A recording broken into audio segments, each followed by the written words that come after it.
आज हमारे साथ तरुण गुहा नियोगी उपस्थित हैं। तरुण गुहा नियोगी ने जबलपुर के श्रम आंदोलन, ट्रेड यूनियन को बहुत नजदीकी से देखा है और वे उसके कई मूवमेंट के साक्षी रहे। हम आज उनसे जानेंगे कि जबलपुर में ट्रेड यूनियन मूवमेंट क्या था और आज उसकी स्थिति क्या हो गई है। सबसे पहले तो आज मई दिवस के अवसर पर सभी लोगों को मजदूर दिवस का क्रांतिकारी अभिनंदन। जबलपुर के ट्रेड यूनियन का इतिहास बहुत पुराना है। इसकी पृष्ठभूमि में विश्व मजदूर आंदोलन का प्रभाव दिखता है। विश्व में मजदूरों का आंदोलन 19वीं सदी के 8वें दशक से और थोड़ा पहले से शुरू होती है, जब दुनिया भर के मजदूर औद्योगिक क्रांति के बाद अपनी स्थिति को लेकर संघर्ष शुरू किया था।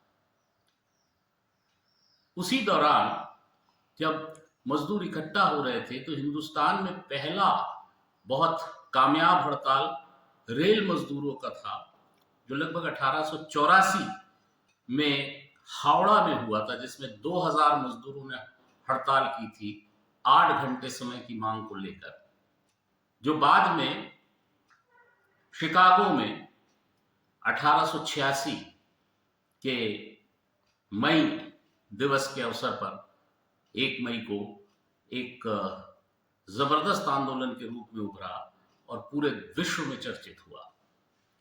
इसका असर धीरे धीरे हमारे देश में भी पड़ना शुरू हुआ और मजदूर संगठित होते गए। 1920 में all India trade union Congress का गठन लाजपत राय की अध्यक्षता में हुआ और एआईटीयूसी के प्रयासों से पूरे देश भर में मजदूर संगठित होना शुरू हुए।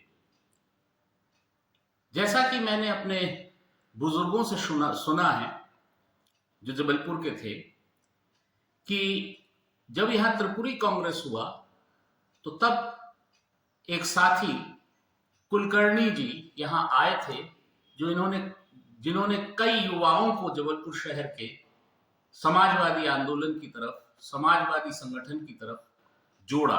उसमें प्रमुख थे सृष्टिधर मुखर्जी, प्रसन्न कुमार ठाकुर, लक्ष्मी नारायण मल्होत्रा, शांति मुखर्जी आदि।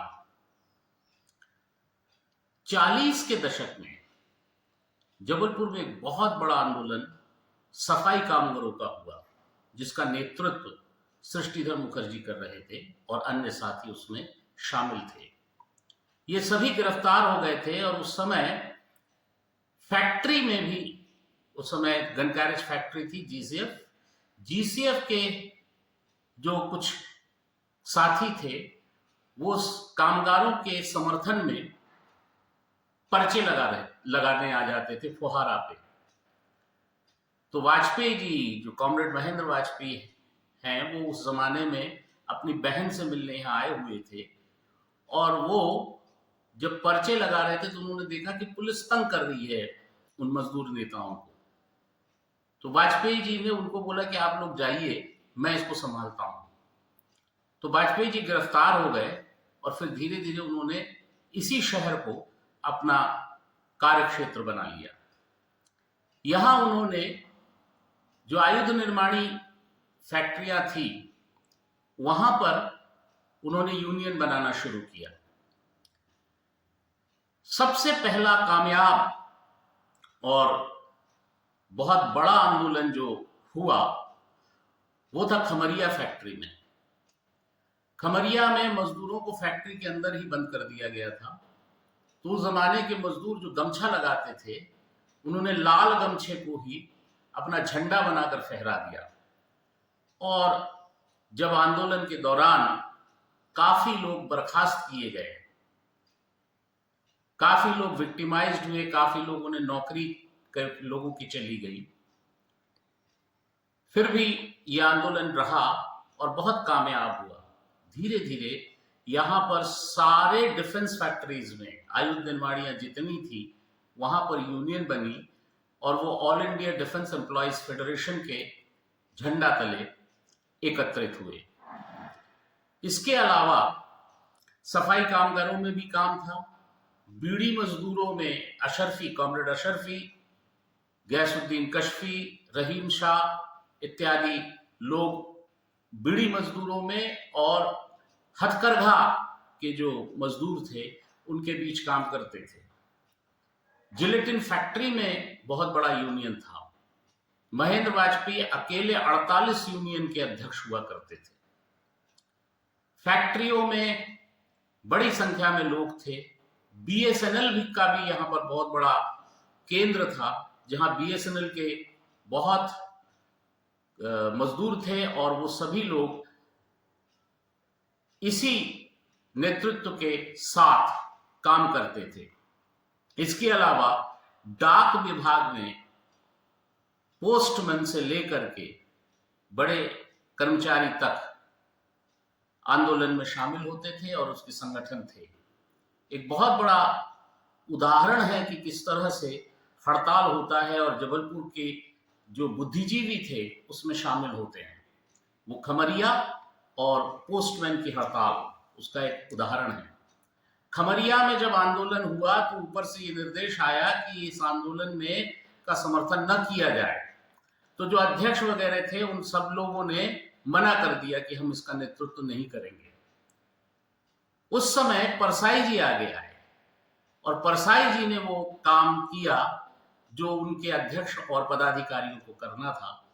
परसाई जी ने तब एक मजदूरों के लिए एक पत्रिका भी निकाली।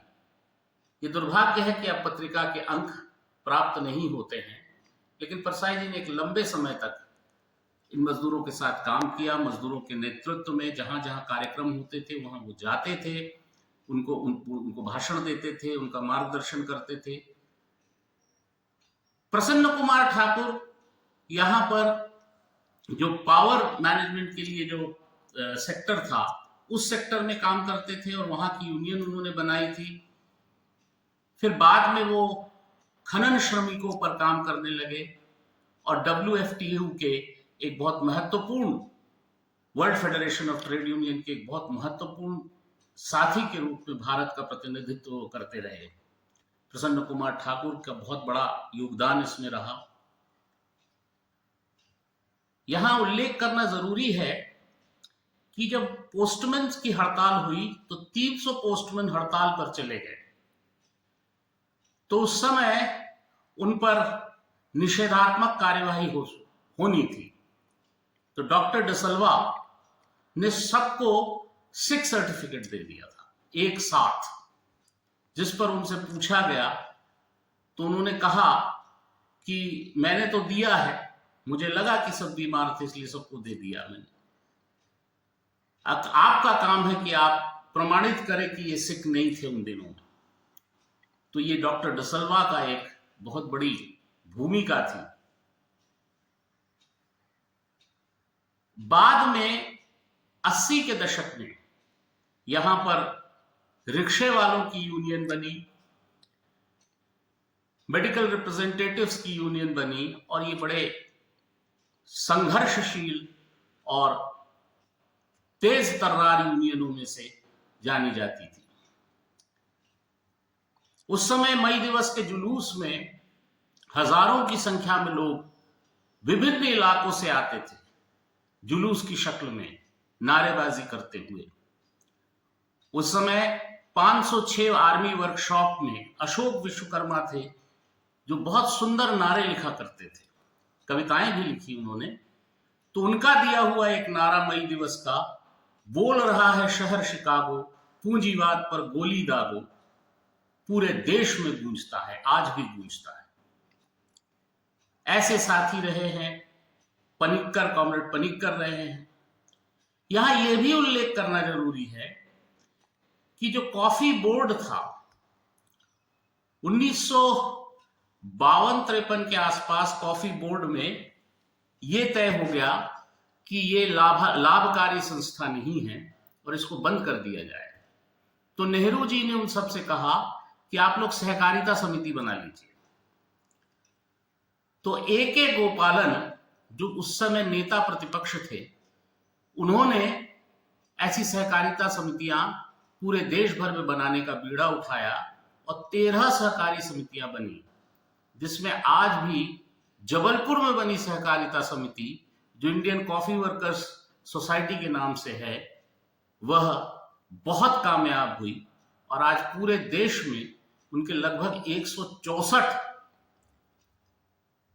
केंद्र हैं, जिसमें रहने आवासीय व्यवस्था के साथ साथ कॉफी और रेस्तरां संचालित है और उसके मालिक उसी में कार्यरत कर्मचारी हैं। तो ये एक मिसाल है। जबलपुर में जब वो बना तो उसके अध्यक्ष लक्ष्मी नारायण मेहरोत्रा हुए, जो एटक से थे, और एडवोकेट पी सदाशिवन नायर, जो पूर्व में एक मजदूर नेता थे, बाद में वो बहुत बड़े वकील बने, वो वाइस प्रेसिडेंट थे। तो ये एक बहुत बड़ी उपलब्धि जबलपुर ट्रेड यूनियन आंदोलन की है। लेकिन धीरे धीरे जैसे जैसे इस देश में लिबरलाइजेशन, उदारीकरण, प्राइवेटाइजेशन और ग्लोबलाइजेशन, ये सारी चीजें बढ़ी, तो मजदूरों की बड़ी संख्या में छटनी हुई। वो फैक्ट्री जहां पर एक शिफ्ट में लगभग 8,000 लोग काम किया करते थे, यानी 3 शिफ्ट होती थी तो लगभग 24,000 लोग काम किया करते थे, आज उसी फैक्ट्री में 5,000 लोग काम करते हैं, 8,000 से भी कम। और सार्वजनिक क्षेत्र को नष्ट करने का एक प्रयास 1990 के बाद इस देश में शुरू हुआ। मजदूर वर्ग का स्वरूप भी बदला, जिसका असर पूरे मजदूर आंदोलन पर पड़ा। उस समय जब हम याद करते हैं तो साइकिलों से लोग जाते थे। सुबह जब फैक्ट्री लगती थी उस समय जो साइकिलों की भीड़ जाती थी, और जो साइकिलों से बाद लौटते थे उस समय सड़क पर और कुछ नहीं होता था, सिर्फ साइकिलें होती थी। उसी दौरान बंगाल के प्रख्यात अभिनेता और नाट्य निर्देशक अजितेश बंदोपाध्याय यहाँ आए थे और उन्होंने उस साइकिलों को देखकर कहा था कि ऐसी साइकिलें मैंने सिर्फ चीन में देखी है या उसके बाद आज जबलपुर में देख रहा हूं। लेकिन आज वो परिदृश्य बदल गया है। दुलदुल घोड़ी, आतिशबाजी के साथ मई दिवस का जुलूस निकलता था। एक मजदूर संघ की पुकार पर 5,000 की भीड़ इकट्ठी हो जाती थी। परसाई जी पर जब हमला हुआ तो 5,000 लोग निकल आए उसके विरोध में। लेकिन आज स्थितियां बदल गई। वो स्थितियां बदली हैं, कुछ तो देश की आर्थिक राजनीतिक स्थितियां बदलने के कारण मजदूर वर्ग का स्वरूप बदल गया।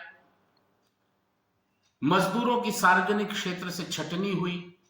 यहां पर all India bank employees federation का एक बहुत बड़ा केंद्र जबलपुर रहा है, जिसके नेता प्राणनाथ शर्मा थे।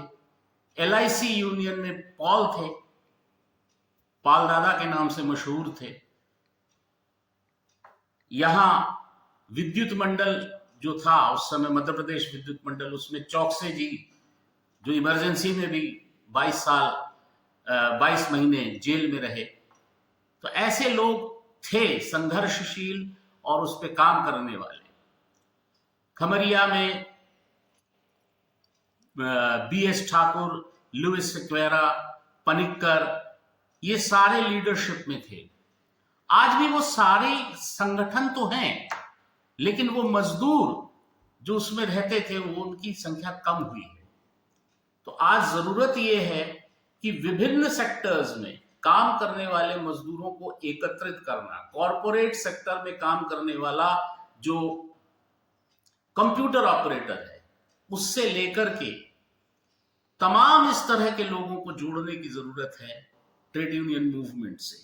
बीड़ी मजदूर, ठेका मजदूर, जिलेटिन फैक्ट्री इत्यादि स्थानों पर जो असंगठित क्षेत्र है मजदूर वर्ग का, उनको जोड़ने की जरूरत है। इस दिशा में लोग काम कर रहे हैं, लेकिन ये अभी भी उसमें शायद थोड़ा वक्त और लगेगा।